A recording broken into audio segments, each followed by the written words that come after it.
Binti naputol sa banggaan ng motorsiklo at van sa lungsod ng Tacurong. 41 meter readers ng Sukelco nagkaroon ng in-house training. At Datwa Refilling panalo sa second Purok Datwa Foundation Anniversary at First Ramadan League Basketball Tournament. Yan ang ulo ng mga balita sa Sultan Kudarat Headliners.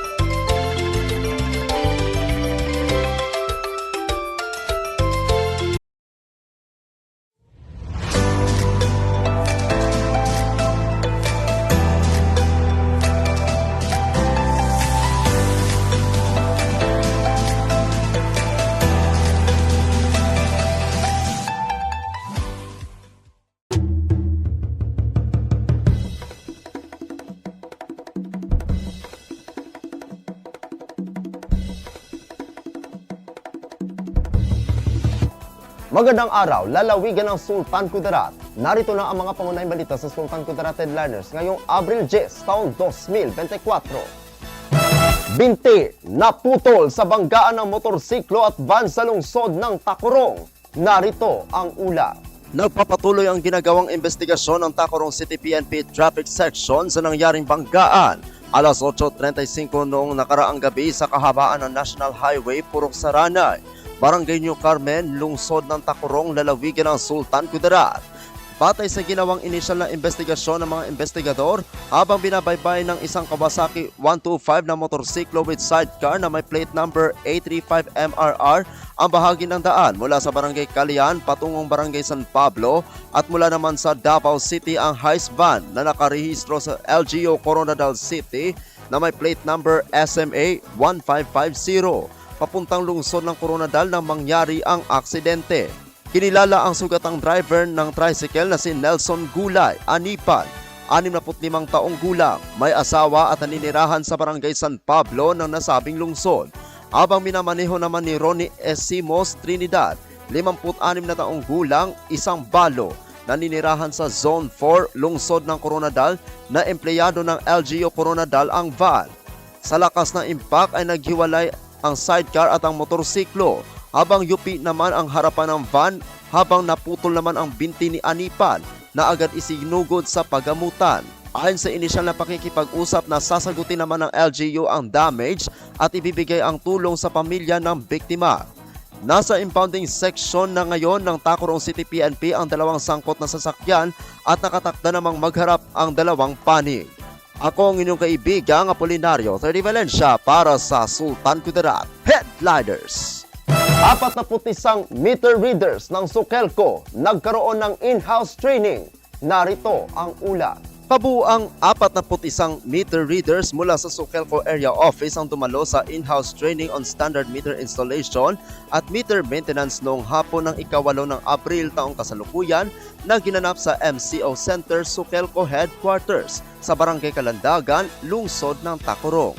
Sa nangyaring pagsasanay, nagbigay ng kanyang mensahe si Ginoong Wilfredo M. Evangelista, PhD, ASD1, Department Manager na ang mga meter readers ay may mahalagang tungkulin na ginagampanan na sinisigurado na tama ang pagbasa sa buwan ng gamit sa iniligay na kilowatt-hour meter na bahagi rin sa kanilang tungkulin ang pagmintina sa lahat ng kilowatt-hour meters na inilagay.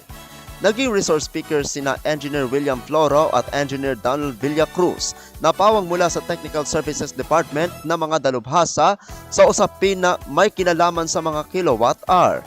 Naniniwala ang Sukelco na sa pagbibigay lakas sa mga meter reader ay bahagi ng kanilang pag-unlad bilang mga manggagawa na magkaroon ng motivasyon sa sarili, may responsibilidad at panagutan sa Rural Electrification Program. Ako ang inyong kaibigang Apolinario 30 Valencia para sa Sultan Kudarat Headliners.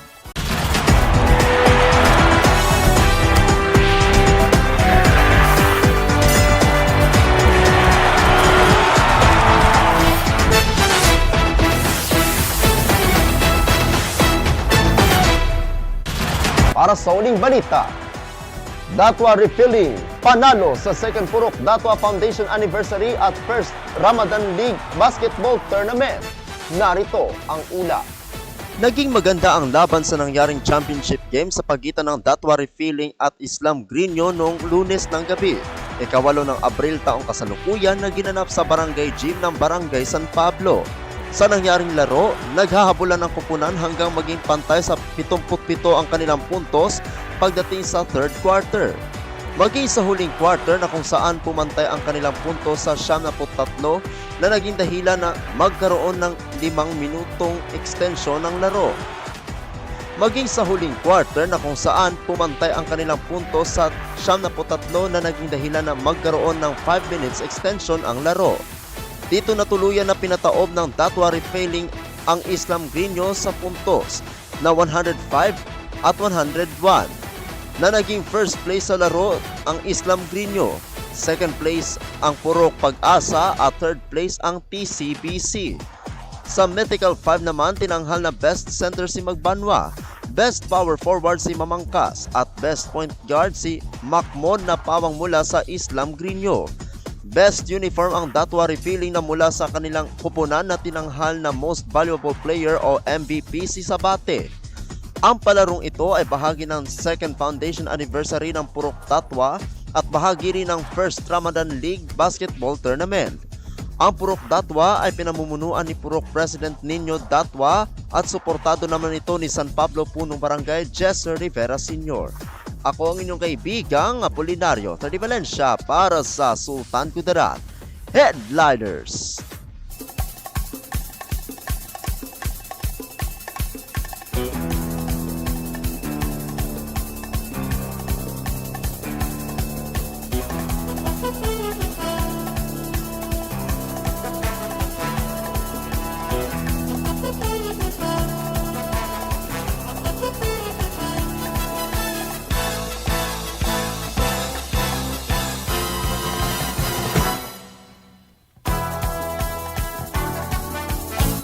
At yan ang kabuuan mga balita sa araw na ito. Mga balitang kailangan ninyong malaman. Balitang walang kinakampihan.